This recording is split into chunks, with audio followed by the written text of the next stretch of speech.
I'm feeling festive. Are you feeling festive, Mike? Ho, ho, ho. Merry Christmas. Not quite yet. You are feeling festive. You're ready for it. Oh, boy. I am super ready for Christmas. It's a good thing because we're talking about festivals, which at this time of the year, what is the festival we always think of? Christmas. Yeah, good. Good guess, right? Yeah, that is a good guess.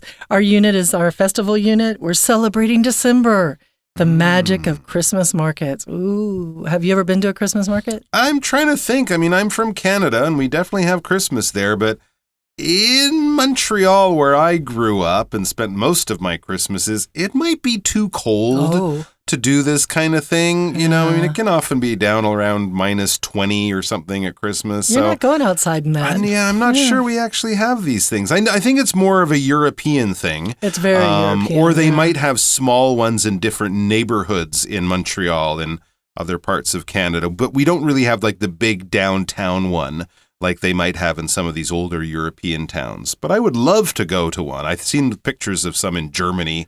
I'm sure you've been to some in Switzerland, maybe, or Germany, and they look absolutely magical, like a picture from a children's book just come to life. I've actually been to a couple here in Taiwan. Oh, okay. During the Christmas season, a lot of times the German community will have some version of a market or the other, and that's always fun to go and check out because you get your Glühwein, which is wine, and then you add these spices and sugar into it, and you cook it onto a flame, and it's nice and hot. And it's just lovely. Or glug, I think it's called sometimes, too. But it's already hot in Taiwan in December. Why are you drinking hot wine? It gets a little colder around this time. I guess so, a little bit. So we're going to talk a little bit about this today, Christmas markets and the history of them. And as we see in our article, as you look on, there are Christmas markets in many different places. And we're going to talk about Denmark and Hungary, just to mention a couple of them. So let's get into our article right now. Let's listen to the whole thing one time. As December arrives, the festive spirit permeates the air. Streets and alleys are decorated with twinkling lights, shop windows display seasonal goods, and charming Christmas markets attract eager anticipation. The origins of Christmas markets can be traced back to the late Middle Ages in the German-speaking regions of Europe. Initially, these markets were held to help people stock up on meat and winter essentials. By the 14th century, craftsmen such as toy makers and basket weavers sold small items that served as Christmas gifts. Over time, this tradition evolved into the Christmas markets we know today. In Denmark, Copenhagen's Tivoli Gardens transformed into a breathtaking wonderland before Christmas Eve. The park is illuminated by over 500,000 lights, Christmas baubles, and 1,000 Christmas trees, creating a dreamlike setting. Moreover, the Tivoli Youth Guard performs Christmas music, adding delightful melodies to this winter paradise. Budapest's Christmas market in Hungary is even more unique. A bright light sculpture projection show is staged on the exterior walls of the basilica, depicting Christmas stories and religious tales. The market hosts 160 stalls offering diverse Hungarian handcrafts from ceramic trees to nesting dolls. Local snacks such as chimney cake and spiral strudel are also not to be missed, their special flavors bringing a touch of warmth to the cold winter. Whether it's the fairy tale scenery of Denmark or the visual feast of Hungary, each Christmas market has its own unique charm. This winter, step into one of these markets and immerse yourself in an exclusive celebration filled with warmth and joy. Ooh, it's December, and as December arrives, the festive spirit permeates the air. I don't know about you, but when I say the word permeates, I feel like I have to spread my arms out and go permeates. It almost has to go up in tone. But to permeate the air here means to fill the air, almost like it's filling every little space and every little bit of the oxygen that's around. Sometimes we talk about someone wearing perfume so strong that it permeates the space. Or if someone hasn't showered in a while and they've gone to the gym, then the smell of sweat or the smell of underarm stink permeates the room. It's just something you can't get rid of. Or if your mom's making a delicious meal, then the smell of the food might permeate the whole house. The air in the whole house might smell of this lovely dinner that she is preparing. Streets and alleys are decorated with twinkling lights. Shop windows display seasonal goods, and charming Christmas markets attract eager anticipation. So this is really just kind of, setting the scene. If you think of this whole first paragraph, we're getting a sense of what the vibe is at this time of the year and what it looks like and what it feels like and what it smells like. So the festive spirit is everywhere, as we know. And we've got these twinkling lights, which are probably Christmas lights, more than likely if you've ever bought a string of Christmas lights or seen a string of Christmas lights. They're twinkling, they're flashing on and off, or they look like they're twinkling because the water in the air gives them a little sparkle and shine as you're walking by them. And the shop windows, of course, are showing things. What are they showing? Well, they have seasonal goods, probably Christmas presents or toys, or maybe some lovely Christmas goodies that you might want to go inside and buy. And there are these Christmas markets that also attract eager anticipation. Now, anticipation is when you have a hope for something, when you're excited for something, when you're looking forward to something. If you've ever had a kid who liked to celebrate Easter, then they're going to be sitting around in eager anticipation for the Easter bunny to come. And then they have to go around and they have to look around the house and find their Easter basket. And they have a huge amount of excitement and anticipation for what's inside the Easter basket. They don't know, and they want to know because they have so much excitement. Absolutely. When you're really looking forward to something that's going to be coming up soon in the future, that feeling of anticipation can also almost be painful. I remember not being able to sleep before Christmas when I was a kid. You're so excited about the gifts that are going to be under the tree. You're filled with anticipation. So back to the article, says the origins of Christmas markets can be traced back to the late Middle Ages in the German-speaking regions of Europe. All right, so I guess some of my mental images do sort of match with reality. Yes, it was the German-speaking regions of Europe. This is what we would kind of call Central Europe these days. So Germany, Austria, Switzerland, and maybe parts of, Hungary, Czechoslovakia, parts of the Austro-Hungarian Empire, as it was for many, many centuries back in the Middle Ages and later on. So not France, not Britain, and not all the way over in Russia, kind of right in the middle there, the sort of German-speaking central countries or central areas and regions of Europe. And this is the late Middle Ages. So again, yes, the 1400s, 1500s, that kind of period. I mean, a lot of German towns and European towns and actually towns around the world had big markets. That's where farmers would bring the produce once or twice a week, and all the local townspeople would go down there and shop and buy fruit and veg and sell their products and whatnot. So that's the kind of thing that happened all the time. But then, of course, at Christmas time, which was a very important religious holiday, along with other things, it was just an excuse to have an even bigger market and have it maybe be a little bit more fun and a little bit more well-decorated to get into the holiday spirit of the Christmas season. Initially, at first, if we traveled back in time to the late Middle Ages, these markets were held to help people stock up on meat and winter essentials. I can think of that street here is it Dihuajie down here in Taipei, and everyone will go down there in the weeks or a month or so before Chinese New Year, and everyone will stock up on their Chinese New Year snacks and things like that. The same kind of idea here. You'd be taking a week or two off of work. Many of the market traders, many of the salespeople and farmers wouldn't be working, and you'd probably be having extra big meals, inviting your friends and neighbors and family over. So you need to stock up. You need to have a large amount and buy it in advance. That's what it means to stock up. Buy a large amount in advance of food or toilet paper or whatever you need to get through the weekend or get through the typhoon or whatever, get through Chinese New Year. You buy it all before. So you have all these winter essentials, all the things you need to have an enjoyable holiday.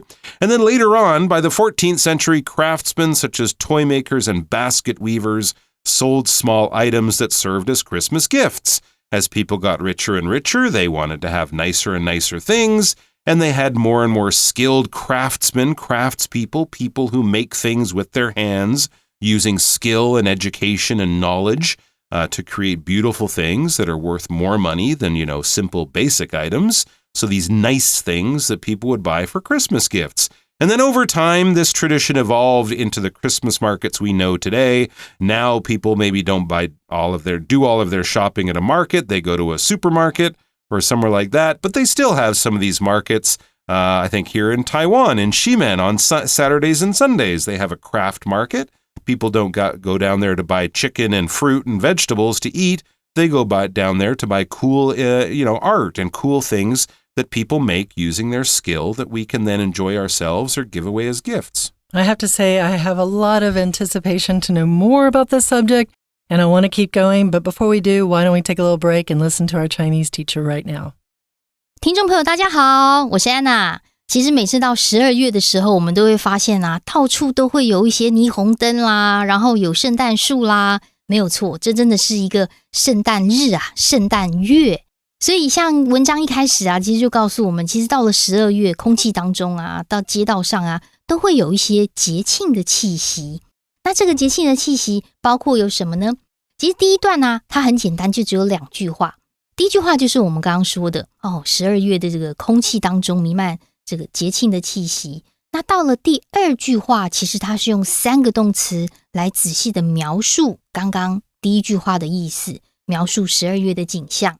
它的第一个动词包括 be decorated with something， 第二个动词 display 展示，而第3个动词在后面逗点 and 后面的 attract 吸引了大部分的人的这个期待的目光。好，在这个简短的2句话之后呢，就进入了我们第2段。那第2段呢，因为要针对我们的主题，我们要讲的不只是圣诞节，12月常常会有一些圣诞市集 Christmas markets。 那这个圣诞市集是怎么来的呢？而且我们把文章也设计成综合测验或者是所谓的克漏字。那从第2段就开始咯。所以第2段要先谈谈这个圣诞市集它的由来 origin 到底是如何啊？原来是中世纪晚期的时候，这是它的起源。不过我们待会会特别注意一下第4题，因为它比较偏向一个困难这个文法。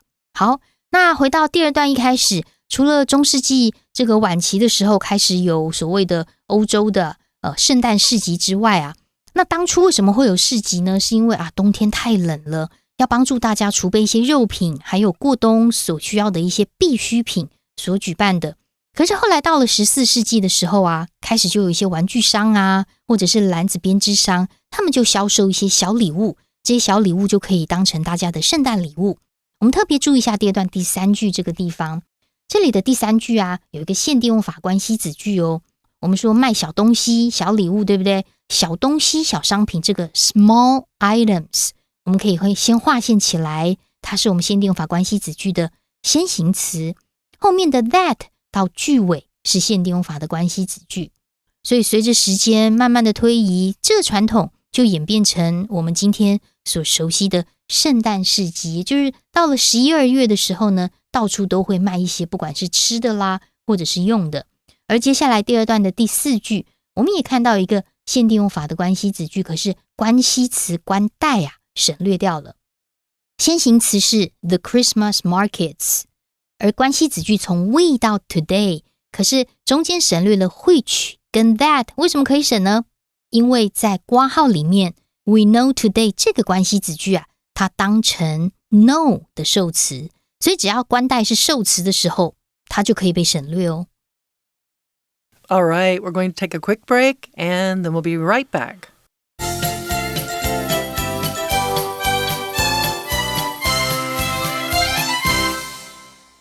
All right, so we know where the Christmas markets come from, but what about where they take place these days, and what are some examples of Christmas markets over in Europe? In Denmark, Copenhagen's Tivoli Gardens transforms into a breathtaking wonderland before Christmas Eve. Tivoli Gardens are some of the oldest, is one of the oldest amusement parks in Europe. I think it's from like the 1840s or 1850s, 170 years old, give or take. And yeah, it's been around for a really long time, and it's very popular in Denmark for people to go there. So it transforms, it turns into this breathtaking wonderland before Christmas Eve. If something's breathtaking, it's probably going to make you go, and then you hold your breath. It like takes your breath away. We might say someone is beautiful. They're so beautiful that they are breathtaking. Her dance moves were so incredibly graceful that she was just breathtaking on the dance floor. This guy was able to really sweep me off my feet because he was so handsome and said the most wonderful things, and his good looks were just breathtaking. All of these are examples of how you might use breathtaking in your daily life. The park is illuminated. It is lit up by over 500,000 lights, guys. That's a lot of lights. Christmas baubles and 1,000 Christmas trees, creating a dreamlike setting. So you can imagine how absolutely magical this whole view is when you walk into Tivoli Gardens, right? It's lit up to the hilt. It's completely lights here, lights there, probably all different color lights, some of them sparkling, some of them twinkling, some of them staying lit the whole time. Christmas baubles, in my mind, are like the balls that are on the Christmas tree. I think baubles can also be jewelry a lot of times, things that shine, things that are colorful. But here the baubles are probably talking about like Christmas ornaments that are balls a lot of the time, or other kinds of decorations. And 1,000 Christmas trees, not just one, not just two, but 1,000. So you create the dreamlike setting. And even more than just that, moreover, the Tivoli Youth Guard performs Christmas music, adding delightful melodies to this winter paradise. I happened to look up a photograph of the Tivoli Youth Guard. It's about 100 boys and girls that are dressed in like bearskin hats. These like the guys who are outside the Royal Guards. Yeah, in the London. Royal Guards outside of the Buckingham Palace. Yeah. A red jacket and white pants. And these boys and girls are like the elite musicians for their age, and they will do all sorts of performances, musical, and I think also they have a choir section as well. So moreover, more than just the lights and everything, so we've got these guys performing, and they add delightful melodies, wonderful things that give you lots of joy. You can have a delightful meal, which means you have a lovely meal full of all sorts of flavors that you just really enjoy the flavors of. You can have a delightful dinner conversation, which is a conversation that leaves you with a real happiness in your soul. Something delights you. It gives you deep, deep pleasure. All right, so that's Denmark. Now let's hop over to the other side of Germany, a little bit further east in Europe, to the country of Hungary. And we're going to go to Budapest's Christmas market. Now, of course, Budapest is a wonderful city to visit any time of the year. But if you go at Christmas, you are going to see some pretty cool things and a very interesting Christmas market. It says Budapest Christmas market in Hungary is even more unique, special, unusual, strange, and just altogether a place to see that is unlike another place in the world, even more so than the Tivoli Gardens Christmas market there in Copenhagen, Denmark. So what will we see in Budapest, Hungary at their Christmas market? It says a bright light sculpture projection show is staged on the exterior walls of the basilica, depicting Christmas stories and religious tales. Well, that sounds pretty amazing. It also sounds very modern. I don't think this is something you would have seen with your time machine back in the Middle Ages. We're talking about a bright light sculpture projection show. So basically, we're using lights in all different forms, maybe normal sort of bright lights, maybe sort of the theater lights you might see being used in a play, maybe lasers as well, very, sort of modern, high-tech types of lights. But it's a light sculpture, and a light sculpture is basically using light to create something in the air, often, that has a sculpture-like 3D quality to it. I don't know if I've ever seen a light sculpture being used in Taiwan. One of the more moving ones you might have seen is when they shoot those two very bright shafts of light up in the middle, or in the south end of Manhattan around 9/11. And those two bright lights are in the position of the World Trade Center towers that were so shockingly knocked over in the 9/11 terrorist attacks of 2011. Or 2001, I should say. The buildings, of course, are gone, but they use this light sculpture to sort of recreate the towers using bright lights as a way of sort of remembering all of the people who died on that terrible day. So that's the kind of thing we're talking about here. They use lights, and of course they might use smoke or steam or something to give that light more form, to make it look like something rather than just light in the air. And then in this case, they're showing those lights on a big wall, the exterior or the outside walls of the basilica, almost sort of like a movie. But it's a light sculpture. A sculpture, as I mentioned briefly, is a 3D art object. If you're walking around a statue or something like that, it's a sculpture. Of course, Michelangelo's sculpture of David, that very tall man who really spent a lot of time at the gym, that's very famous. Or maybe Rodin's sculpture of the thinking man, that guy sitting down who's got his hand on his forehead as if he's thinking very carefully. These are sculptures, and you can also think of a statue of a famous person as a sculpture as well. So we're doing this with light, and we're showing this light and showing this sculpture on the outside or exterior walls of the basilica. Basilica, similar to a cathedral, is just a very large Christian and very large, I should say, Roman Catholic Christian church. The exterior is the outside. The interior is the inside. The exterior is the outside. The skin is the exterior part of your body, whereas your organs like your heart and your lungs are on the interior, on the inside. And if they're not, you should go and see a doctor right away. So these light sculpture shows are showing or depicting Christmas stories and religious tales. They will have the story of the shepherds, the Star of Bethlehem, Jesus, the wise men, the whole Christmas story, Joseph and Mary. All of that will be shown using light, and it will be put sort of on the largest movie screen in downtown Budapest, which is the walls of the Budapest Basilica, the big Catholic church in the middle of the city. And below that is the market, and the market has a lot of stuff. It does have a lot of stuff. In fact, it hosts 160 stalls offering diverse Hungarian handcrafts from ceramic trees to nesting dolls. So a lot of times we might say the word handicrafts. Handcrafts would be the same thing, things that are produced or created or crafted, made by hand. And one thing it might have are these ceramic trees. So a ceramic is kind of an earthenware or porcelain or brick. It's one of these products like this, non-metallic mineral. You fire it at a high temperature, you add a gloss to it, and in this situation, you give it a shape of a tree, or the nesting dolls. You've probably seen the nesting dolls. You open up the one that's outside, it's decorated very beautifully, and whoa, there's one inside. You open up that one, whoa, there's another one, whoa, there's another one. Goes about 5 or 6 times, often found in Russian markets as well. But that's not all. They also have local snacks, such as chimney cake, which I don't know what that is, but I have heard of it before, and spiral strudel. Strudel, a lot of times, is when you think of strudel anyway, you think of a German apple strudel, where they take the dough and they'll lay it across this whole kitchen table and make it very, very, very thin. And they'll put apple with cinnamon and other flavors and brown sugar and roll it in this very thin dough until they make this lovely strudel that they will then bake, maybe with a couple of hatch mark cuts into it before they put it into the oven. And those are things that you should also not miss, because they're special flavors that bring a touch of warmth to the cold winter, which is like the glühwein or the glögg or the flavored wine, the seasoned wine that I was mentioning earlier. That also adds the warmth to the cold winter.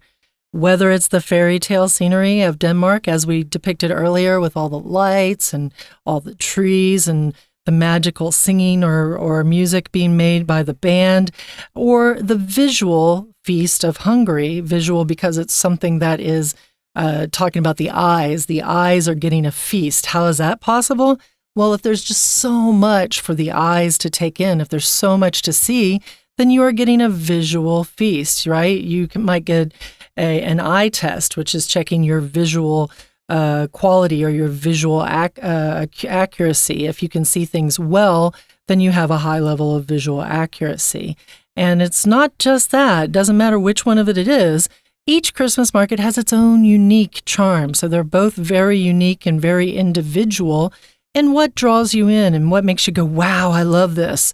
This winter, why don't you step into one of these markets? Here it just means go to, right? Step into, make your move into, go into. It's a fun way of saying this. and immerse yourself in an exclusive celebration filled with warmth and joy. When you immerse yourself in something, then you put yourself fully into it. Like I have immersed myself into a diet at the moment because I've just gained too much weight. You might immerse yourself in a warm, hot bath of water to relax yourself and get rid of all the stressors of the day. You might immerse yourself in your job where you try to really fully dedicate yourself into the day-to-day of your job. You might immerse yourself into learning a new language where you really dedicate a lot of time to pick up a new language quickly. A lot of times we talk about language immersion where you really like go and live in the country of the language where the language is spoken that you're trying to learn. And in that situation, you live with a family where you only speak that language. That's a language immersion trip. And you do this in an exclusive celebration filled with warmth and joy. Exclusive here, a lot of times exclusive can mean something fancy or something not available to everybody. But here I think exclusive is probably talking a little bit more about it only happens at this one little time in the year. It's an exclusive, limited period of time that you can enjoy this lovely holiday filled with warmth and joy. And we're going to listen to someone who's going to fill us with warmth and joy. Let's listen to our Chinese teacher right now. 接着我们来到第3段啦，我们要来看看丹麦跟第4段匈牙利这边的布达佩斯他们的一个情况如何呢？比如说在第3段啊，丹麦这个哥本哈根的 Tivoli Garden， 它其实在平安夜之前啊，前戏的时候会有一个很令人惊叹的仙境哦。状况如何？在第3段第2句的地方，基本上这个公园就有超过50万盏的灯，然后圣诞装饰球还有1000棵圣诞树都照亮整个很梦幻的景象。我们为什么要特别看一下这边啊？因为这里有一个补充说明的关系子句，而且是简化的哦。这个简化的关系子句在逗点之后 creating 一直到句尾，那 creating 还原是 which creates， 可比较特别的是which 的先行词并不是逗点前面的 Christmas tree 哦，而是逗点前面的整句话从句首的地方一直到逗点。也就是说，在补充说明的关系子句当中 which 可以代替逗点前面一整句话的状态。好，那接下来我们看一下第3段，也是后面这个第3句的地方。那第3句的 moreover 这一句我们特别要来看一下，因为它是一个and 省略的分词构句。我们看到逗点之后的 add 增添，这个 add 还原啊，其实有一个 and add 有一个连接词的 and， 那这个连接词的 and 如果省略掉的话，跟前面的这个 perform 表演就会有关系，因为通常是2个动词同时出现，或者是2个动词的时间很近，我们就会把 and 省略掉，第2个动词直接变成动词 ing。 同样这个句型到了第4段的第2句的这个地方，我们也看到有一个 and 省略的分词构句，逗点之后的 depicting 描述还原其实有一个连接词。那因为这个句子前面第一个动词 be staged 被演出，被在台上演出啊，演出怎样呢？其实就是在描绘圣诞节的故事，所以逗点之后的 depict 这个动词就会直接变成动词 ing， 也就不需要连接词了。好，那接着我们就谈到匈牙利布达佩斯呢，总而言之呢，就是有光影，这个光雕的投影秀，就是在描绘这些圣诞故事啦，或者是宗教传说。可是在第3句还有补充哦，因为市集还有另外160个摊位，有很多的手工艺品啦，或者是当地的小吃，也是不容错过。可是我们在这边还是要看一下第3句哦。第3句这个地方，因为看到的是第4题，那么第4题其实它就是关带省略，关带汇取或者是 that 一省略之后，后面的动词 offer 提供就会变成动词 ing。 可是你可能会讲说 B 为什么不能选呢？因为 B offer 加了 s， 可是它的先行词160个摊位 stall 加了 s 是复数诶，所以 B 的选项是不能选的。好，那当然不管是丹麦的冬天还是匈牙利的这种视觉飨宴，每个圣诞市集都有它独特的魅力。所以大家有空的话，不妨也去我们台湾有很多地方有圣诞市集可以逛逛哦。我是安娜，我们下次见。So I have to say it's beginning to look a lot like Christmas. And I hope you guys get a chance to get out and find a market. There are some here in Taiwan. See if you can find a fun winter market, they might call it, instead of a Christmas market. And see if you can find something lovely to eat, lovely to drink, something that delights you and makes you feel like you're sitting in a cold spot enjoying something that gives you more anticipation for Christmas. Absolutely. Right? Yeah. For English Digest, I'm Leah. And I'm Mike. Take care. Bye-bye.